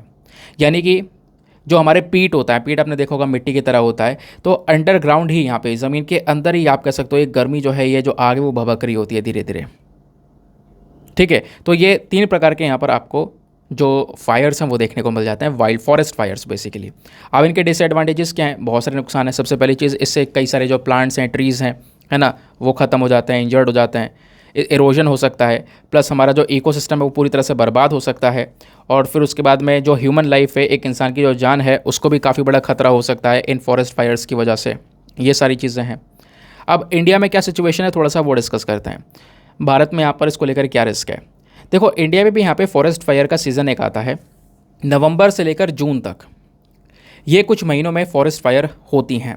एक रिपोर्ट आती है क्यू की, क्यू मतलब council of energy, environment and water. तो इसकी रिपोर्ट ने ये बताया है कि पिछले कुछ सालों में इंडिया में भी 10 गुना ज़्यादा फॉरेस्ट फायर बढ़ चुके हैं पिछले 20 सालों के अंदर। तो 62% जो इंडियन स्टेट्स हैं, राज्य हैं हमारे, वहाँ पर कहीं ना कहीं बहुत ज़्यादा भयानक आग लगने का जो खतरा है वो बना हुआ है।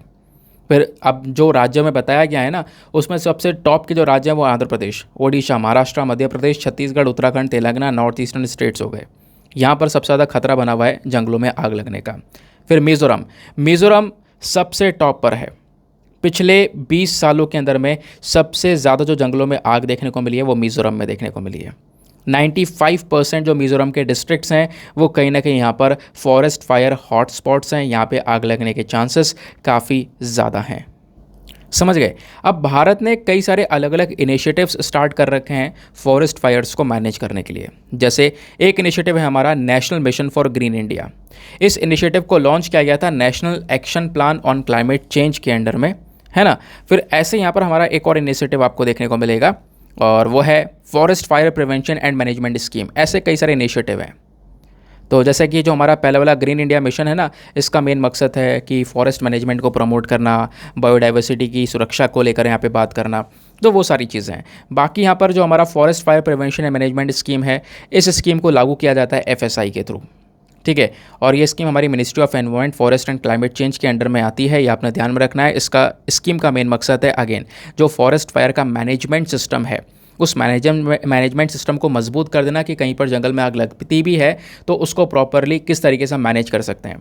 एडवांस टेक्नोलॉजीज़ का यूज़ करना, रिमोट सेंसिंग का यूज़ करना, है ना, सरकार यहाँ पे सपोर्ट करती है। तो ये इनिशिएटिव्स हैं। कई बार मेंस के अंदर में इनिशिएटिव्स पूछ लिए जाते हैं, इस वजह से मैं आपको ये इनिशिएटिव्स बता रहा हूँ।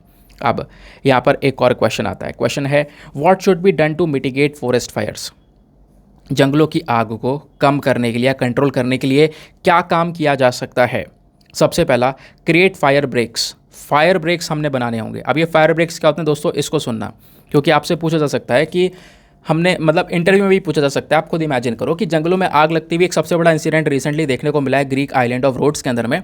तो आप ये समझा सकते हो, आपसे पूछा जा सकता है डायरेक्टली कि जंगलों में जो आग लग रही है इसको हम कैसे रोक सकते हैं, हमें क्या करना चाहिए इसके लिए। तो पहला आपने बताना है फायर ब्रेक को बनाना होगा। फायर ब्रेक मतलब जो आग को ना फैलने दे, जैसा आपका ब्रेकर होता है। मैं आपको समझाता हूँ। फॉर एग्जांपल यहाँ पर एक जंगल है, कई सारे पेड़ पौधे हैं यहाँ पर, है ना। अब जो जंगल है, ग्रासलैंड वगैरह है। अब मान लो ये पूरा का पूरा ग्रासलैंड है, सभी जगह पर यहाँ पर इस पूरे जंगल में सभी जगह पर घासें बनी हुई हैं, और एक कोने में आग लगेगी तो दूसरे कोने तक आग आराम से पहुँच जाएगी। लेकिन यहीं पर अगर हम सिनेरियो थोड़ा सा बदल दें, क्या बदल दें, यहीं पर हम क्या करें, बीच बीच में ब्रेक्स बना दें, है ना। यानी कि इतने एरिया में घास है, ठीक है, फिर इतने एरिया में घास है, सॉरी एक सेकेंड को, इतने एरिया में घास है, फिर इतने एरिया में है ना, बीच में यहाँ पर एक ब्रेक हो गया, ऐसे एक ब्रेक बन गया। तो यहाँ पे भी आग लगेगी तो यहाँ पे ख़त्म हो जाएगी, यहाँ तक नहीं पहुँच पाएगी, क्योंकि बीच में एक ब्रेक बन चुका है। बीच में बिल्कुल भी कोई घास नहीं है, कोई पत्ता नहीं, बिल्कुल साफ़ कर रखा है इस एरिया को। तो यहाँ पे आग लगेगी, यहाँ तक पहुँचेगी। ये आग यहाँ से बढ़कर इस वाले पोर्शन में नहीं पहुँचेगी, पूरा जंगल नहीं जलेगा इससे। तो इस प्रकार के फायर ब्रेक्स बनाना काफ़ी इंपॉर्टेंट है, ये कर सकते हैं। दूसरा, जो फॉरेस्ट फायर्स हैं इनका मॉनिटर करना, इनके ऊपर ध्यान रखना, है ना। जो हमारे जंगल हैं इनको प्रॉपरली मॉनिटर करते रहना, और मॉनिटर करते करते इन पे ध्यान रखते रखते यहाँ पर जहाँ पर हमें लगता है कि इम्प्रूवमेंट करना चाहिए वहाँ पे करना पड़ेगा, इनको प्रॉपरली मैनेज करना होगा, तभी जाके हम लोग इन फायर्स को रोक सकते हैं। तीसरा काम, early detection and rapid response. Early detection, यानी कि जंगल में आग लग रही है ना, इसको लेकर यहाँ पर अर्ली डिटेक्टर लगाए जा सकते हैं। ये बहुत ज़्यादा ज़रूरी है, ये आपको तुरंत यहाँ पर एक वार्निंग देंगे जिसके माध्यम से हम थोड़ा बहुत इसको कंट्रोल कर सकते हैं। या फिर जो हमारा FSI है, that is forest survey of India, ये एक सैटेलाइट यूज़ करती है, ठीक है, वो है सैटेलाइट इमेजिंग टेक्नोलॉजी, जैसे मोडीज़ जो सैटेलाइट है। इस सैटेलाइट का मेन काम क्या है, जंगलों में जो आग लगती है उसको एनालाइज करना, यानी फॉरेस्ट फायर से अफेक्टेड एरियाज़ को एनालाइज करना। तो उसका हम सैटेलाइट का यूज़ करके जो प्रिवेंशन है अपना, जंगलों की प्रोटेक्शन है, उसको हम लोग इम्प्रूव कर सकते हैं। फिर बाद में है यहाँ पर फ्यूल मैनेजमेंट, यानी जो डेड ट्रीज़ हैं, जो ख़त्म, मतलब कह सकते हो ना, कई सारे पेड़ ऐसे होते हैं जो मुरझा जाते हैं, ख़त्म हो जाते हैं, और वो भी पड़े हैं, बिल्कुल सूख गए हैं, गर्मी में सूख रहे हैं और वो पड़े हुए हैं वहीं पर। कई सारी पत्तियां ऐसी पड़ी हुई हैं जो सूख चुकी हैं बिल्कुल, उनको साफ़ करते रहना, हटाते रहना, क्योंकि वो भी आग पकड़ने के चांसेस, उनके अंदर आग पकड़ने के चांसेस काफ़ी ज़्यादा, और वो आग पकड़ेंगे तो कहीं ना कहीं पूरा का पूरा वो फिर फॉरेस्ट को जला देंगे, ठीक है। तो ये यहाँ पर आपको देखने को मिल जाता है हमारा पूरा का पूरा प्रोसेस फॉरेस्ट फायर को लेकर। ना दोस्तों, अब आता है आज का मेंस का क्वेश्चन। जो आज का मेंस का क्वेश्चन है हमारा, वो इसी आर्टिकल के ऊपर बेस्ड है, ध्यान रखना, ठीक है। तो क्वेश्चन क्या है, discuss major challenges related to forest fires in India, ठीक है। तो पहली चीज़, मेन चुनौतियाँ क्या हैं फॉरेस्ट फायर को लेकर भारत में। Also suggest innovative solutions to manage this issue, आपने कुछ नए नए सॉल्यूशंस बताने हैं कि कैसे हम लोग इस फॉरेस्ट फायर के इशू को मैनेज कर सकते हैं, कैसे यहाँ पर इसको सॉल्व किया जा सकता है। तो 250 शब्दों में आंसर लिखना है दोस्तों। आज मैं हिंदी में इसको ट्रांसलेट करना भूल गया हूँ, मतलब किया था तो, लेकिन मैं यहाँ पे PDF के अंदर पेस्ट करना भूल गया हूँ, तो इस वजह से माफ़ी चाहूँगा, बट मैंने हिंदी में ट्रांसलेट कर दिया, तो बाकी इसमें कुछ ज़्यादा समझने की कोई ऐसा कॉम्प्लेक्स लैंग्वेज नहीं है, ठीक है। तो 250 शब्दों में आंसर लिखना, और आंसर लिखने के बाद में कहाँ पे सबमिट करना है, टेलीग्राम पर जाना, वहाँ पे जाके सर्च बॉक्स में लिखना Deepak Yadav education mains group, full form लिखोगे, आपको मेरे टेलीग्राम चैनल मिलेगा जहाँ पर 70,000 से ज़्यादा लोग ऑलरेडी जुड़ चुके हैं। आप भी जुड़कर अपने आंसर्स को लिखकर वहाँ पे सबमिट कर सकते हो। अपने आंसर को लिखकर जब आप सबमिट करोगे तो साथ ही साथ में एक छोटा सा काम और करना है, एटलीस्ट सभी लोगों को 2-2 आंसर्स रिव्यू करने हैं। जब आप सभी लोग 2-2 आंसर्स को रिव्यू करोगे तो बहुत सारे फ़ायदे होंगे, आपको भी सामने वाले को भी। आपको कुछ इंपॉर्टेंट पॉइंट्स मिलेंगे जो आप अपने नोट्स में इंक्लूड कर सकते हो। सामने वाले के आंसर में अगर कोई मिस्टेक होती है तो आप उनको बता सकते हो कि यहाँ पर इंप्रूवमेंट की आवश्यकता है। तो इस प्रकार से कोऑपरेटिव वे में वो पूरा ग्रुप चल रहा है। आगे आता है नेक्स्ट आर्टिकल पर। अगला आर्टिकल, यहाँ पर 3 आर्टिकल आपको देखने को मिलेंगे, वो वही हैं बाढ़ को लेकर और लैंडस्लाइड को लेकर। तो अभी महाराष्ट्र के अंदर में काफ़ी ज़्यादा भारी भरकम बारिश की वजह से, और उस बारिश की वजह से लैंडस्लाइड देखने को मिली है। तो बोला जा रहा है कि एक पूरा का पूरा जो लैंडस्लाइड है, जो पहाड़ है वो खिसका, काफ़ी सारे जो घर हैं वो डूब गए, बहुत सारी जो डेड बॉडीज़ है वो अभी मिली भी नहीं है। बोला जा रहा है कि 27 बॉडीज़, जिसमें 12 वेमेन की हैं और 4 बच्चों की हैं, ये बॉडीज़ आज के समय पर रिकवर की गई हैं, ठीक है। किसके नीचे से, मलबे के नीचे से, जो मलबा यहाँ पे आज के समय पर पड़ा हुआ है। ये मलबा कैसे हुआ है, यहाँ पर लैंडस्लाइड देखने को मिली है, ज़मीन जो है वो खिसक गई नीचे, भूस्खलन देखने को मिला है, ठीक है, जिसको हम लोग कह सकते हो कि भूस्खलन बेसिकली हिंदी में लैंडस्लाइड को ही बोला जाता है। तो महाराष्ट्र के कई सारे हिस्सों में भारी भरकम बारिश की वजह से जो ये प्रॉब्लम्स है वो यहाँ पर नज़र आ रही हैं। जो हमारा नेशनल डिज़ास्टर रिस्पांस फोर्स है वो लग चुका है काफ़ी सारी जगह पर, है ना, वो तैयार है। आज के समय पर उन्हें कई जगह पर डिप्लॉय कर दिया गया है ताकि लोगों को यहाँ पर बचाया जा सके। प्लस जैसे मैंने आपको बताया, कई सारे लोग हैं जिनको यहाँ पर इवैक्यूएट किया गया है, सेफ जगह पर ले जाया गया है, ठीक है। कई सारे लोग की जान गई है इस लैंडस्लाइड की वजह से। जैसा यहाँ पे आप देख पा रहे होंगे, एक लैंडस्लाइड देखने को मिला है रायगढ़ डिस्ट्रिक्ट के अंदर में, जो इरशलवड़ी गांव है ना, उस गांव में यहाँ पर इस प्रकार से ये लैंडस्लाइड हुआ, भूस्खलन हुआ, जिसकी वजह से मलबे के अंदर कई सारे लोग दब के मर चुके हैं, ठीक है।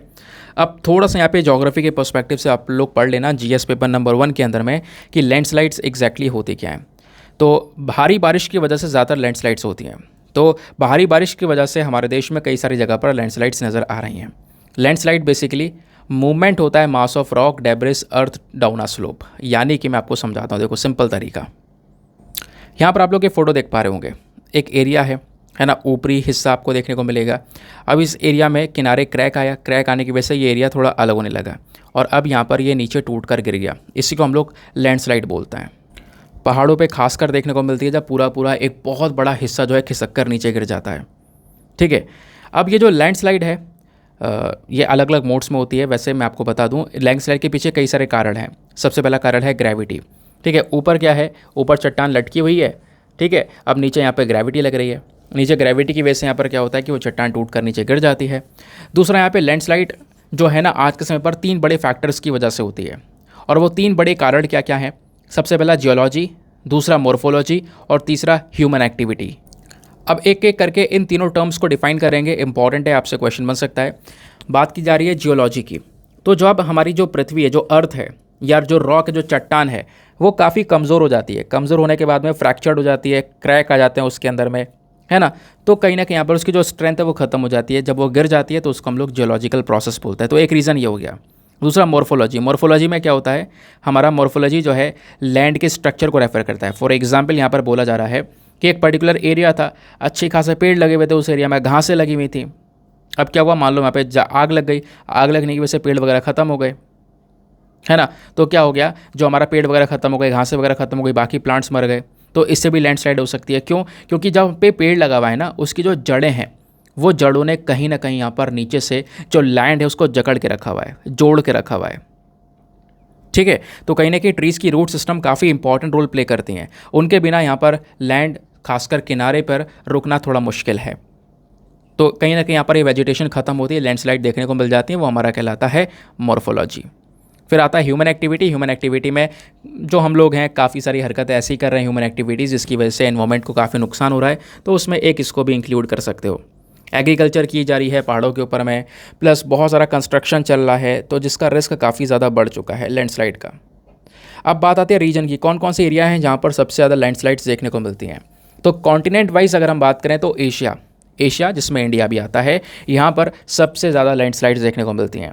और एशिया में भी खासकर साउथ एशियन नेशन, जिसमें आप इंडिया देखने को मिलेगा प्रॉपरली। इंडिया बुरी तरह से अफेक्टेड कंट्री है लैंडस्लाइड से। अब लैंडस्लाइड्स को कैसे कंट्रोल कर सकते हैं, पहला यहाँ पर आपने प्रॉपर एफॉरेस्टेशन प्रोग्राम चलाने होंगे। जो कंस्ट्रक्शंस हो रहे हैं उन कंस्ट्रक्शंस के ऊपर रोक लगाना होगा। डेवलपमेंटल एक्टिविटीज़, सड़कें बनाई जा रही हैं, रोड्स बनाए जा रहे हैं पहाड़ों को काट काट के, उस चीज़ को थोड़ा सा कंट्रोल करना होगा। लोग यहाँ पे भर भर के यहाँ पे आप पहाड़ों पर जाकर रह रहे हैं। लार्ज सेटलमेंट्स में जो जहाँ पर रिस्क सबसे ज़्यादा है वहाँ पर जाकर रह रहे हैं, उन सेटलमेंट्स को कंट्रोल करना होगा। एफॉरेस्टेशन प्रोग्राम स्टार्ट करने होंगे, पेड़ पौधे लगाने होंगे, जिसकी वजह से यहाँ पर पेड़ पौधा लगेगा, वेजिटेशन एक अच्छा होगा, वो एरिया थोड़ा सा और ज़्यादा स्ट्रेंथन होता हुआ नज़र आएगा। ठीक है, तो ये सारी चीज़ें आपको देखने को मिल जाती हैं इस आर्टिकल के अंदर। क्योंकि सिचुएशन जो ये घटना हुई है काफ़ी ज़्यादा गंभीर है, कि मतलब जो मलबा गिरा ना, उसमें से 27 बॉडीज़ मिली और अभी भी 75 ऐसी बॉडीज़ हैं जो अभी भी नहीं मिली पाई हैं, अनट्रेस्ड हैं। तो आप समझ सकते हो एक भयानक घटना यहाँ पर घटी है इस लैंडस्लाइड की वजह से। नाउ आते हैं हम लोग अपने एडिटोरियल डिस्कशन पे। आज 2 इम्पॉर्टेंट एडिटोरियल्स हैं, काफ़ी लंबा चौड़ा आर्टिकल है, एनफोर्समेंट डायरेक्टरेट को लेकर बात करता है। सेकेंड एडिटोरियल हमारा यहाँ पे बात करता है टीबी को लेकर, अगेन बेडिकुलिन मेडिसिन के बारे में बात की जा रही है। ठीक है, ये पूरा मुद्दा क्या है, एक इशू हो रहा है, वो इशू, वो प्रॉब्लम क्या है, वो हम लोग यहाँ पर समझेंगे। लेकिन जैसे मैंने बोला था ना कि आज जो मैंने आपको थंबनेल वाला आर्टिकल पढ़ाया है कि हमारे न्यूज़पेपर में आया है, आप देख पाओगे जो आर्टिकल से नंबर आते हैं ना, उसमें यहाँ पर ये इसके बारे में इन्फॉर्मेशन दी गई है। एक छोटा सा आर्टिकल ये भी है, प्लस बहुत सारे और आर्टिकल बड़े बड़े पब्लिश हुए, जिसके बेसिस पर मैंने आपको सारी इन्फॉर्मेशन दे दी है। अब यहाँ पर बात की जा रही है कि जो एनफोर्समेंट डायरेक्टरेट है हमारा, एनफोर्समेंट डायरेक्टरेट की जो पावर्स हैं, वो पावर्स क्या क्या हैं। एक व्यक्ति को अरेस्ट करने की, कस्टडी की मांग करने की, वो यहाँ पर समझाया जा रहा है। मैं आपको मैटर समझाता हूँ क्या हुआ है। देखो, तमिलनाडु का यहाँ पर एक केस निकल गया है। तमिलनाडु के एक मिनिस्टर हैं जिनका नाम है वी सेंथिल बालाजी। अब होता क्या है कि मद्रास हाई कोर्ट ने 14 जुलाई को, कह सकते हो कि जो ये मिनिस्टर हैं, इनको जो ईडी ने अरेस्ट किया है ना, एनफोर्समेंट डायरेक्टर नाम की जो बॉडी है, इस बॉडी ने इस मिनिस्टर को अरेस्ट किया। तो उस अरेस्ट को यहाँ पे मद्रास हाई कोर्ट ने सपोर्ट किया कि हाँ ठीक है। अब ये एनफोर्समेंट डायरेक्टरेट ने कौन से केस में इन मिनिस्टर को अरेस्ट किया है, तो वो है मनी लॉन्ड्रिंग का केस। मनी लॉन्ड्रिंग का केस मतलब क्या होता है, मनी लॉन्ड्रिंग मतलब होता है जो आपका काला धन होता है उसको वाइट मनी में कन्वर्ट कर देना। आपने अवैध तरीके से पैसा कमाया, लेकिन आप उसको दिखाने की कोशिश कर रहे हो कि ये वैध है, लीगल है। ठीक है, आपने ब्लैक मनी को वाइट मनी में कन्वर्ट करना, इसी को मनी लॉन्ड्रिंग बोलते हैं। प्लस यहाँ पर एक केस निकल गया कैश फॉर जॉब स्कैम करके। ठीक है, तो उसके बेसिस पर यहाँ पर एनफोर्समेंट डायरेक्टरेट ने इन मिनिस्टर को अरेस्ट किया, जिसकी वजह से तमिलनाडु में काफ़ी कंट्रोवर्सीज भी हुई हैं। अब क्या हुआ कि मद्रास हाई कोर्ट ने सपोर्ट किया इस चीज़ को कि हाँ ठीक है, आपने बिल्कुल अरेस्ट किया इस केस के अंदर में। तो इसी वजह से यहाँ पर कहीं ना कहीं जो एनफोर्समेंट डायरेक्टरेट है उसकी पावर्स के बारे में बात की जा रही है, अरेस्ट करने की पावर्स के बारे में बात की जा रही है। ठीक है। तो वो ईडी के बारे में सारी डिटेलिंग्स दी गई हैं और वो आपने पढ़नी अपनी किताब से, खासकर लक्ष्मीकांत से ही पढ़ सकते हो। वहाँ पर भी ईडी के बारे में सारी डिटेल्स हैं, इकॉनमी के अंदर भी आपको ये हेल्प करेगा। तो ईडी इन्फोर्समेंट डायरेक्टरेट या फिर कह सकते हो डायरेक्टरेट ऑफ इन्फोर्समेंट एक स्पेशलाइज्ड फाइनेंशियल इन्वेस्टिगेशन एजेंसी है। पैसों से रिलेटेड जो मामले होते हैं ना, पैसों से संबंधित जो घोटाले होते हैं उनको इन्वेस्टिगेट करने का काम, वाले केसेस देखने का काम डायरेक्टरेट ऑफ इन्फोर्समेंट का होता है। ये बॉडी हमारा डिपार्टमेंट ऑफ रेवेन्यू और मिनिस्ट्री ऑफ फाइनेंस के अंडर में आती है। जब आपसे पूछा जाएगा डिपार्टमेंट तो वो डिपार्टमेंट ऑफ रेवेन्यू है, जब आपसे पूछा जाएगा मंत्रालय तो वह मिनिस्ट्री ऑफ फाइनेंस, इसके अंडर में यहाँ पर ये डायरेक्टरेट ऑफ इन्फोर्समेंट आता है। 1 मई 1956, 1 मई 1956 वो तारीख है जब इन्फोर्समेंट यूनिट को बनाया गया था। तो स्टार्टिंग में जब ये बॉडी आई थी ना तो इसका नाम इन्फोर्समेंट यूनिट था, लेकिन अगले ही साल यानी 1957 में इसका नाम बदलकर एनफोर्समेंट डायरेक्टरेट कर दिया गया। अब ये एनफोर्समेंट डायरेक्टरेट बेसिकली दो इम्पॉर्टेंट जो लॉज हैं, दो कानून हैं ना, उनके बेसिस पर काम करता है। नहीं, इन दो कानून को फॉलो करता है। इन दो कानून के अंदर में जो लोगों को सज़ा दी जाती है, इन्वेस्टिगेशन होता है, वो सारा काम ईडी करता है। पहला कानून फॉरेन एक्सचेंज मैनेजमेंट एक्ट 1999, जिसको हम लोग फेमा के नाम से भी जानते हैं। फॉरेन एक्सचेंज का कोई इशू निकल कर आता है तो उस पर्टिकुलर इशू के अंदर में इन्वेस्टिगेशन करने का काम हमारे इन्फोर्समेंट डायरेक्टरेट का है। दूसरा पीएमएलए यानी prevention of money laundering act, मैंने अभी आपको बताया, अभी हमने आर्टिकल में ही पढ़ा, वो केस बेसिकली मनी लॉन्ड्रिंग का ही है। तो मनी लॉन्ड्रिंग में जहाँ पर ब्लैक मनी को वाइट मनी में कन्वर्ट किया जाता है, तो उस मनी लॉन्ड्रिंग के अगर कोई केस निकल कर आता है तो वो इसी कानून के ज़रिए देखा जाता है, लेकिन देखने के लिए इन्फोर्समेंट डायरेक्टरेट है। इन्वेस्टिगेशन करने के लिए कौन सी बॉडी है, वो है इन्फोर्समेंट डायरेक्टरेट। चलो आगे आते हैं। अब एनफोर्समेंट डायरेक्टरेट का स्ट्रक्चर क्या होता है वो थोड़ा जान लो, एग्जामिनेशन में डायरेक्टली पूछा जा सकता है। इसकी हायरार्की समझते हैं। जो डायरेक्टरेट ऑफ इन्फोर्समेंट है, इसका हेडक्वार्टर न्यू दिल्ली के अंदर में है और वो हेडक्वार्टर के अंदर में एक डायरेक्टर बैठा होता है और वो डायरेक्टर कहीं ना कहीं यहाँ पे क्या कर रहा होता है, मतलब एक हेड होता है जो कि यहाँ पर कहीं ना कहीं इस पूरे इन्फोर्समेंट को चला रहा होता है। इस डायरेक्टरेट ऑफ इन्फोर्समेंट के 5 इंपॉर्टेंट रीजनल ऑफिसेस हैं। वो 5 ऑफिसेस कहाँ पर हैं? मुंबई, चेन्नई, चंडीगढ़, कोलकाता, दिल्ली के अंदर में। और जो ये ऑफिसेस हैं ये स्पेशल डायरेक्टर्स ऑफ इन्फोर्समेंट के थ्रू चलाए जाते हैं। क्लियर? हेड किए जाते हैं। बाकी ये जो डायरेक्टरेट है इसके 10 जोनल ऑफिसेस भी हैं, यानी कि एक तो बड़ा ऑफिस हेडक्वार्टर न्यू दिल्ली में है, इसके 5 रीजनल ऑफिस हो गए और 10 और लोकल ऑफिस यानी जोनल ऑफिसेस हो गए। और वो जो 10 जोनल ऑफिसेस हैं वो डेप्यूटी डायरेक्टर हेड करता है और 11 सब जोनल ऑफिस हैं, वो 11 सब zonal office assistant director head करते हैं। तो काफ़ी सारे ऑफिसेस यहाँ पर इस ईडी में देखने को मिल जाते हैं। क्लियर? अब आगे आते हैं। अब देखो इस एनफोर्समेंट डायरेक्टरेट के अंदर जो रिक्रूटमेंट है ना, इसमें जो रिक्रूटमेंट होता है, लोगों को हायर किया जाता है, वो अलग अलग इन्वेस्टिगेशन एजेंसी से हायर किया जाता है। जैसे नेशनल इन्वेस्टिगेशन एजेंसी, कई सारी और भी एजेंसीज है जिसमें यहाँ पर ऑफिसर्स काम कर रहे हैं, तो उनको हायर कर लिया जाता है एनफोर्समेंट डायरेक्टरेट में। एनफोर्समेंट डायरेक्टरेट में जैसे हमारे IRS officers, Indian revenue services के ऑफिसर्स को रखा जाता है, रिक्रूटमेंट कर लिया जाता है। आईपीएस इंडियन पुलिस सर्विस से लिया जाता है। आईएएस इंडियन एडमिनिस्ट्रेटिव सर्विस जिसके लिए आप प्रिपेयर कर रहे हो। फिर उसके बाद income tax officer, excise officer, custom officer, police, ये सारे ऑफिसर्स आपको एनफोर्समेंट डायरेक्टरेट में देखने को मिल जाते हैं। फिर बात आती है टेन्योर की। तो नवंबर 2021 में जो हमारे भारत के राष्ट्रपति हैं, इन्होंने यहाँ पर 2 ऑर्डिनेंस को जारी करते हुए हमारी केंद्र सरकार को अलाउ किया कि जो हमारे डायरेक्टर होते हैं सेंट्रल ब्यूरो ऑफ इन्वेस्टिगेशन और एनफोर्समेंट डायरेक्टरेट के, यानी सीबीआई और ईडी के जो दोनों के डायरेक्टर्स होते हैं, इन डायरेक्टर्स का जो टेन्योर, इनका जो समय है वो 2 साल से बढ़कर 5 साल किया जा सकता है। तो 2 साल से बढ़कर 5 साल यहाँ पर इनका जो टेन्योर है वो आज के समय पर किया गया है। तो यहाँ पर ईडी के डायरेक्टर का टेन्योर कितना है? 5 ईयर्स का, ये आपने ध्यान में रखना है। ठीक है, ये बात आपको क्लियर आई।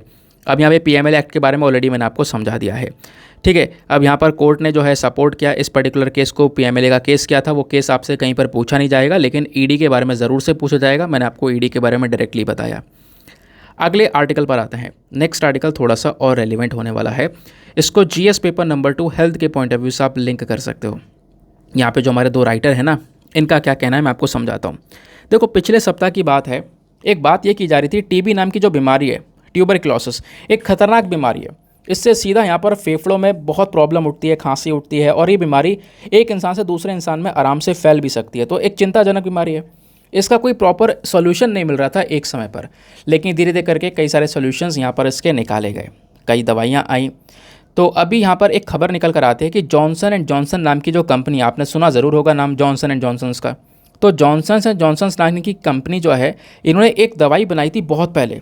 कब? साल 2002 में। साल 2002 में एक दवाई बनाई थी जिसका नाम है बेडाक्विलिन। ये दवाई काफ़ी बढ़िया साबित हुई। ये दवाई कहीं ना कहीं जो टीबी के मरीज हैं उनको ठीक कर सकती है। अब होता क्या है, बढ़िया चल रहा था। जब 2002 में इन्होंने दवाई बनाई ना, तो उसके ऊपर पेटेंट लिया, क्योंकि बड़ी बड़ी कंपनी जब ब्रांडेड मेडिसिन को बनाती हैं उसके पीछे का प्रॉपर रिसर्च और बहुत सारा काम धाम हुआ है, तो उसके ऊपर वो पेटेंट ले लेती हैं। पेटेंट मतलब उनकी मेहनत बेकार ना जाए। यानी अभी यहाँ पर जॉनसन जॉनसन ने 2002 में दवाई बनाई, उस पर पेटेंट ले लिया कि इसको कोई दूसरा कॉपी ना कर सके, या हमारा मेथड कोई दूसरा कॉपी करके अपनी दवाई ना बेचने लगे दूसरे नाम से। ठीक है, तो वो कॉपी हो जाएगा। तो कहीं ना कहीं यहाँ पर इनकी जॉनसन जॉनसन की जो मेहनत है वो ख़त्म हो जाएगी, बहुत बेकार हो जाएगी, मेहनत ख़राब हो जाएगी इनकी। इनके पास प्रॉपर पैसा भी नहीं आएगा, कमा भी नहीं पाएंगे जो पैसा उन्होंने लगा दिया। तो क्या हुआ, उस समय पर पेटेंट ले लिया 2002 में। पेटेंट कब तक के लिए था? 2023 तक के लिए। अभी 2023 आ चुका है और 2023 में भी दोस्तों 18 जुलाई जो है वो निकल चुकी है। 18 जुलाई को पेटेंट एक्सपायर हो चुका है जॉनसन एंड जॉनसन्स कंपनी का। यानी अब अगर इस बेडाक्विलिन वाली दवाई को देखकर कॉपी करके कोई दूसरा मेडिसिन बनाया जाए तो वो बना सकता है, इंडिया ही बना सकता है। इंडिया ऐसी तो करता है, जब दवाइयों का पेटेंट एक्सपायर हो जाता है तो हम उसको कॉपी करके कुछ सॉल्ट वगैरह के अंदर चेंजेस करके नई दवाई बनाते हैं, जिसको जेनरिक ड्रग बोला जाता है। अब उसके कोई मतलब उसमें पीछे कोई इतनी मेहनत लगी नहीं है, लेकिन इसी वजह से यहाँ पर जो जेनरिक ड्रग है वो काफ़ी सस्ती भी होती हैं ब्रांडेड मेडिसिन के कंपैरिजन में। तो सर हुआ क्या, जॉनसन एंड जॉनसन कंपनी की जो ये दवाई है बेडाक्विलिन, इसका जो पेटेंट है वो एक्सपायर हो गया 18 जुलाई को ही। अब क्या होता है, ये कंपनी कोशिश कर रही है कि मैं अपने इस पेटेंट को वापस से एक्सपैंड करूं। इस कंपनी की कोशिश है कि मैं अपने पेटेंट को 2027 तक लेकर जाऊं। 2027 तक वापस से करने वाला हूं, यानी कोई दूसरा दोबारा कॉपी ना कर सके। इनकी मांग ये है। तो इन्होंने सेकेंडरी पेटेंट को फाइल कर दिया। कुछ कंट्रीज़ में तो ये सेकेंडरी पेटेंट लेने में सक्सेसफुल रहे, लेकिन इंडिया में सेकेंडरी पेटेंट इनको नहीं मिला है। भारत के अंदर में इसको पूरी तरह से अपोज किया गया। मैं आपको बता दूं, इंडिया में जो इंडियन पेटेंट ऑफिस है हमारा, जो पेटेंट देने का काम करता है, इन्होंने यूएस के इस सेकेंडरी पेटेंट के अप्रूवल को रिजेक्ट कर दिया कि हम नहीं देने वाले सेकेंडरी पेटेंट। और सेकेंडरी पेटेंट अगर इन्हें नहीं मिलेगा तो हम क्या कर सकते हैं, अब इस मेडिसिन को हम लोग बना सकते हैं जैसा हम पहले भी करते हुए नजर आए। समझ गए? ये है यहाँ पर बात। अब ये बेडाक्विलिन क्या है, किसने बनाया, ट्यूबरक्लोसिस से खतरा क्या है, जॉनसन जॉनसन कंपनी क्या है, प्लस इंडिया में टीबी का सिनेरियो क्या है, वो यहाँ पर डिस्कस किया गया। ये तो मैंने आपको न्यूज़ बताया। अब थोड़ा सा और फैक्चुअल बेसिस पर थोड़ा बात करते हैं। एग्जामिनेशन में कोई क्वेश्चन बन जाए तो उसको कैसे हैंडल करना है वो यहाँ पर थोड़ा डिस्कस करेंगे। बात आ रही है ट्यूबरक्लोसिस की, तो थोड़ा सा इसके बारे में भी जान लो दोस्तों। लगातार न्यूज़ में आ रहा है, आपको ही पता है, आप पढ़ रहे हो डेली, लगातार न्यूज़ में आ रहा है, 4-4 5-5 दिन छोड़कर। तो बार बार रिवाइज करते रहो, काम आएगा ये, क्योंकि अभी इसी समय न्यूज़ में है, ये बाद में क्या पता आए ना आए। तो जो ट्यूबरक्लोसिस वाली बीमारी है ना, एक बैक्टीरिया की वजह से होती है जिसका नाम है माइकोबैक्टीरियम ट्यूबरक्लोसिस। इस बैक्टीरिया की वजह से बीमारी फैलती है, और ये जो माइकोबैक्टीरिया है इसकी वजह से कई सारी और भी बीमारियाँ फैलती हैं। टीबी के अलावा लेप्रोसी जैसी बीमारियाँ के पीछे का मेन कारण माइकोबैक्टीरिया है। अब मानव के अंदर में जो टीबी है वो ज़्यादातर उसके लंग्स को अफेक्ट करता है, उसके फेफड़ों को। लंग्स के साथ साथ दूसरे जो एक्स्ट्रा ऑर्गन्स हैं उनको भी यहाँ पर ये अफेक्ट कर सकता है। टीबी ऐसा नहीं है कोई यहाँ पर नई बीमारी है, बहुत पुराने ज़माने की बीमारी है। टीबी के बारे में यहाँ पर चर्चा, मतलब टीबी के बारे में थोड़ा बहुत जो डॉक्यूमेंटेड रिकॉर्ड्स वगैरह उसमें यहाँ पे पढ़ा गया है कि इजिप्ट में 3000 BC के समय पर भी टीबी एग्जिस्ट किया करता था। अच्छी बात है कि टीबी ट्रीटेबल है, आप इसको ठीक कर सकते हो, क्यूरेबल डिजीज़ है। फिर बात आती है ट्रांसमिशन की। जो ट्यूबरक्लोसिस है ये एक पर्सन से दूसरे पर्सन में यहाँ पर फैलता चले जाता है। कैसे? हवा के माध्यम से, एयर के माध्यम से। जब एक इंसान को टीबी हो जाता है तो उसको कफ हो चुका है, वो छींक रहा होता है, खांस रहा होता है, और सपोज़ यहाँ पे नॉर्मल इंसान के सामने यहाँ पर उस टीबी वाले व्यक्ति ने छींक दिया, खांस दिया, तो उसके जो जर्म्स हैं वो एयर में थोड़ी देर के लिए सस्पेंड होंगे, और वो जर्म्स कहीं ना कहीं नॉर्मल पर्सन के कॉन्टैक्ट में आएंगे, जिसकी वजह से यहाँ पर टीबी उसके अंदर फैलने के चांसेस काफ़ी ज़्यादा बढ़ जाएंगे। बाकी टीबी के अंदर लक्षण क्या क्या पाए जाते हैं? लक्षण में आप देख पाओगे चेस्ट के अंदर दर्द होना, वीकनेस होना, वेट लॉस होना, फीवर, नाइट स्वेट्स, ये यहाँ पर सिम्टम्स हैं। अब टीबी का ग्लोबल इम्पैक्ट क्या है, दुनिया भर में यहाँ पर टीबी को लेकर क्या इम्पैक्ट पड़ रहा है? 2019 में 87% जो नए टीबी के केसेस हैं वो 30 देशों से निकल कर आ रहे हैं। ठीक है, और उन 30 देशों में भी यहाँ पर जो सबसे पॉपुलर कंट्रीज़ हैं वो है India, Indonesia, China, Philippines, Pakistan, Nigeria, Bangladesh, south Africa. ये जो 8 कंट्रीज़ हैं, इन 8 कंट्रीज़ मतलब टीबी के केसेस दुनिया भर में जितने हैं ना, उसके 2/3 केसेस केवल इन 8 देशों से निकल कर आते हैं। और इंडिया के भी सिनेरियो कोई ज़्यादा अच्छे नहीं है। इंडिया में लंबे समय से टीबी के केसेस इंक्रीज़ हुए हैं, हर साल यहाँ पर इंक्रीज़ होते हुए नज़र आ रहे हैं। अब टीबी को ठीक करने के लिए यहाँ पर एक वैक्सीन बनाई गई जिसका नाम है बीसीजी वैक्सीन। बीसीजी वैक्सीन, अब बीसीजी वैक्सीन यहाँ पर डेवलप की गई है 2 फ्रेंचमैन के थ्रू। एक का नाम है एल्बर्ट कैलमिट और एक का नाम है कैमिल गुरिन। इन्होंने यहाँ पर माइकोबैक्टीरियन बोविस को, इसके स्ट्रेन को मॉडिफाई करने के बाद में बीसीजी वैक्सीन को बनाया। भारत में बीसीजी वैक्सीन सबसे पहली बार 1948 में लेकर आई गई थी। फिर बाद में अपने टीबी को हटाने वाले जो प्रोग्राम हैं, उन प्रोग्राम में हमने इन वैक्सीन्स को यूज़ करना स्टार्ट किया। बाकी कई सारे एफर्ट्स यहाँ पे भारत के थ्रू लगाए गए हैं। अभी मैं आपको थोड़ा इंपॉर्टेंट बात बताता हूँ, वो यहाँ पर ध्यान में रखना। इंपॉर्टेंट बात यहाँ पर यह है, एक सेकेंड रुक जाओ। ये मैंने आपको बता दिया कि देखो टीबी के केसेस काफ़ी ज़्यादा हैं, कितने हैं इंडिया के अंदर, वो थोड़ा रिकॉर्ड्स के बारे में बताया गया। हाँ, ये बात है कि जो ट्रीटमेंट है इंडिया में टीबी का, वो किस तरीके से इम्प्रूव हुआ है। काफ़ी सारी नई दवाइयाँ हैं, जैसे बेडाक्विलिन के बारे में हमने बात कर ली है, डेलामिनेड। ये दवाइयाँ कहीं ना कहीं यहाँ पर टीबी की बीमारी को ठीक कर सकती हैं। इवन यहाँ पर वो वाला टीबी जो ड्रग रेजिस्टेंट होता है, आप दवाई खा लो तब भी टीबी ठीक नहीं हो पा रहा है, वो सिचुएशन थोड़ी और ख़तरनाक होती है। तो उस केस में भी यहाँ पर कहीं ना कहीं काफ़ी सारी जो ये बेडाक्विलिन और डेलामिनेड है, ये दवाइयाँ कहीं ना कहीं टीबी से राहत दे सकती हैं एक पर्टिकुलर इंसान को। प्लस कुछ ओरल ड्रग्स जो है ना, जो ये दवाइयाँ लेकर आई गई हैं, बेडाक्विलिन, डेलामिनेड, ये दवाइयों ने कहीं ना कहीं इंजेक्शन को रिप्लेस कर दिया है। पहले एक इंजेक्शन लगता था टीबी का जिसका नाम था कानामाइसिन। जो ये इंजेक्शन जब लगता था ना, तो एक इंसान को साइड इफ़ेक्ट्स भी नज़र आए, किडनी में प्रॉब्लम्स है ना, या सुनाई देना कम हो जाता था, ऐसी प्रॉब्लम्स यहाँ पे नज़र आई हैं। तो कहीं ना कहीं जो ये ओरल दवाइयाँ हैं, खाने वाली दवाइयाँ हैं, इन्होंने कहीं ना कहीं इन सभी चीज़ों को, इन सभी इंजेक्शंस को भी रिप्लेस करने का काम किया है। नेक्स्ट आर्टिकल पर आते हैं। तो ये तो हमारे एडिटोरियल हो गए समाप्त। बीच में एक और आर्टिकल है, मैं स्किप नहीं करूँगा, ये यहाँ पर आपको देखने को मिल जाएगा। तो जापानीज़ फॉरेन मिनिस्टर हैं जिनका नाम है योहिमासा हायाशी।